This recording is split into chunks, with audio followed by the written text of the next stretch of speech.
नमस्कार। India debate में आप सबका स्वागत है। मैं हूं आशुतोष पाठक। दोस्तों, जिस बात का डर था वही बात हो गई। महामंडलेश्वर क्या नियुक्त हुई, चारों तरफ बवाल मच गया और क्यू5 नेटवर्क ने सबसे पहले ये था कि इसकी जांच होनी चाहिए कि ममता कुलकर्णी महामंडलेश्वर कैसे बनी और वो भी किन्नड़ अखाड़ों की महामंडलेश्वर कैसे बनी। अब हालांकि जो वर्तमान स्थिति है उसमें ममता कुलकर्णी इस्तीफा दे चुकी हैं, वो महामंडलेश्वर नहीं हैं, लेकिन साध्वी बनी रहेंगी, ऐसा उनका दावा है। लेकिन ममता कुलकर्णी के बहाने बहुत सारे राज पर से पर्दा उठ रहा है। आखिर कुछ अखाड़ों में चल क्या रहा है? सनातन को कुछ लोग व्यापार कैसे बनाए हुए हैं और कुछ अखाड़ों के अंदर की बात अब सामने आ रही है। लक्ष्मी नारायण त्रिपाठी पर एक आरोप लगा है, जो महामंडलेश्वर हैं। उनके ऊपर आरोप लगा है सखी हिमांगी गिरी से। सखी हिमांगी गिरी वो भी किन्नड़ अखाड़ों से ही ताल्लुक रखती हैं। उन्होंने लक्ष्मी नारायण त्रिपाठी महामंडलेश्वर जो हैं उनके ऊपर आरोप लगाया है कि उन्होंने सखी हिमांगी गिरी पर हमला करवाया है। क्यों हमला करवाया है? क्योंकि सखी हिमांगी गिरी ने ममता कुलकर्णी के महामंडलेश्वर बनने पर सवाल उठाया था। उन्होंने वो सवाल पूछ दिए थे कि आखिर क्यों और कैसे ममता कुलकर्णी को महामंडलेश्वर अपॉइंट किया गया है। अब ये सवाल पूछा और उसके बाद कुछ और भी आरोप लगे होंगे लक्ष्मी नारायण त्रिपाठी पर। सबसे गंभीर आरोप तो यह लगा कि 10 करोड़ रुपए दिए गए हैं ममता कुलकर्णी की तरफ से महामंडलेश्वर बनने पर। अब ये 10 करोड़ रुपए कैसे दिए गए? क्या वाकई में पैसे दिए गए? जो आरोप लगाया गया है वो आरोप सच है या झूठ है? अब अगर झूठ है या सच है वो तो अलग विषय है, लेकिन जिस किसी ने भी आरोप लगाया है उसके ऊपर कहा जा रहा है कि जानलेवा हमला हुआ है। अब वो जो सखी हिमांगी गिरी हैं, उन्होंने आरोप लगा दिया है कि हमारे ऊपर जानलेवा हमला कराया गया है। हमला किसने कराया है?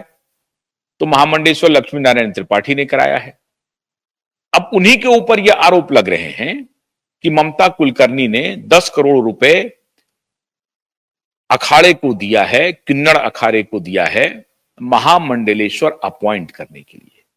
सवाल यह है कि अगर 10 करोड़ रुपए ममता कुलकर्णी ने महामंडलेश्वर बनने के लिए दिए तो क्यों दिए? 10 करोड़ रुपया कोई छोटा अमाउंट नहीं होता है। क्यों दिए?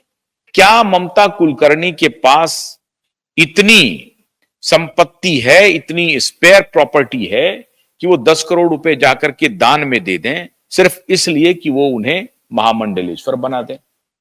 महामंडलेश्वर क्यों बनना चाहती थी ममता कुलकर्णी?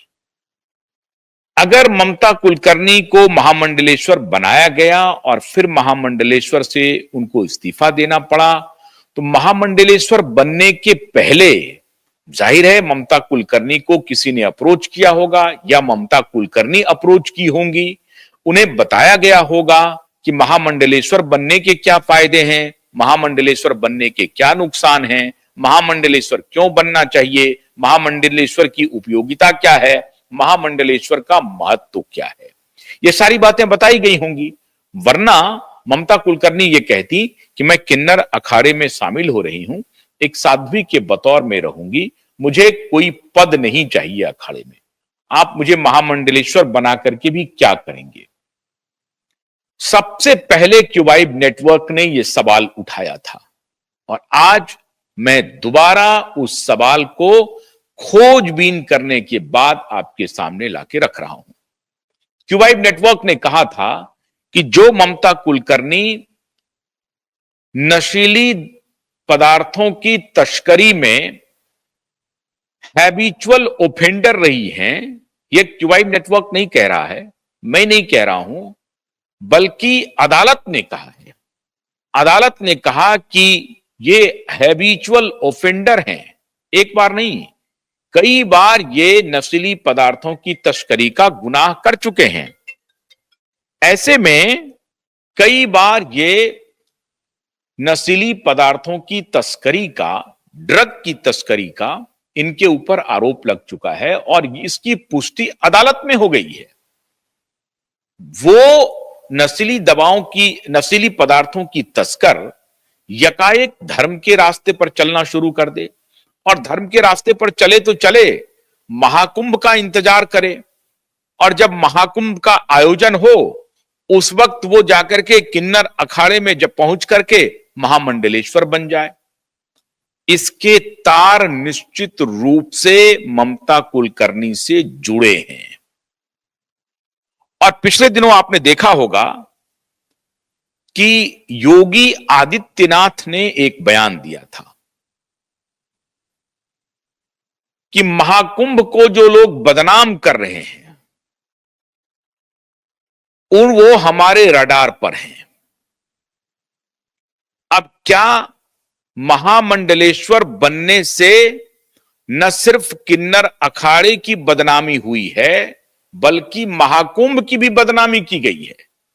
महाकुंभ में ये उनका कोरोनेशन हुआ, उनको बनाया गया महामंडलेश्वर, और उसके बाद से ये विवाद का सिलसिला शुरू हुआ और इन विवादों के बाद जाकर के अब ये गहरा विवाद ये हो गया है कि अटैक होने की बात की जा रही है, हमला करने की बात की जा रही है। सखी हिमांगी गिरी ने कहा है कि लक्ष्मी नारायण त्रिपाठी ने हमारे ऊपर हमला करवाया है। और हमला क्यों करवाया है? इसलिए कि हमने ये सवाल पूछ दिया था कि ममता कुलकर्णी को आपने कैसे बना दिया महामंडलेश्वर। कोई भी आदमी जिसको कि बिल्कुल आईक्यू नहीं है, क्या वो भी इस बात से सहमत हो सकता है कि ममता कुलकर्णी को सपना आया, उन्होंने लक्ष्मी नारायण त्रिपाठी का कांटेक्ट नंबर ढूंढा, उन्हें फोन किया और कहा कि मैडम मैं कुंभ में आऊंगी और मैं किन्नर अखाड़ा ज्वाइन करूंगी और मैंने साध्वी बनने का निर्णय ले लिया है। ऐसा हो सकता है क्या? कहां तो ममता कुलकर्णी, कोई लेना देना नहीं साध्वी होने का, सन्यास लेने का, किन्नर अखाड़े को चयन करने का। मैंने पहले भी ये बताया हुआ है कि महिला अखाड़े ऑलरेडी एग्जिस्ट कर रही हैं। 2013 से महिला अखाड़े का गठन हो चुका है और एक महिला को सन्यास ग्रहण करना है तो वो महिला अखाड़े की तरफ आकर्षित होंगी। महिला अखाड़े की तरफ आकर्षित नहीं हुई हैं, वो हुई हैं किन्नर अखाड़े की तरफ आकर्षित, और किन्नर अखाड़े में आकर के वो महामंडलेश्वर बन गई है। क्या आपको लगता है ये एक दिन की घटना है, या ममता कुलकर्णी कुंभ पहुंची, वहां किसी ने पकड़ लिया, किन्नरों ने उन्हें पकड़ लिया और कहा कि आप सन्यास लेना चाहती हैं, और उन्होंने कहा कि जी मैं सन्यास लेना चाहती हूं, तो आइए आपको मैं लिए चलता हूं किन्नर अखाड़े के बीच में, वहां आपको हम सन्यास दिलवाएंगे, वहीं आपका मुंडन करवाएंगे, वहीं आपका पिंडदान करवाएंगे, वहीं आपका संस्कार करा देंगे और वहीं से आप सन्यास ले लीजिएगा। ऐसा हुआ होगा? नहीं।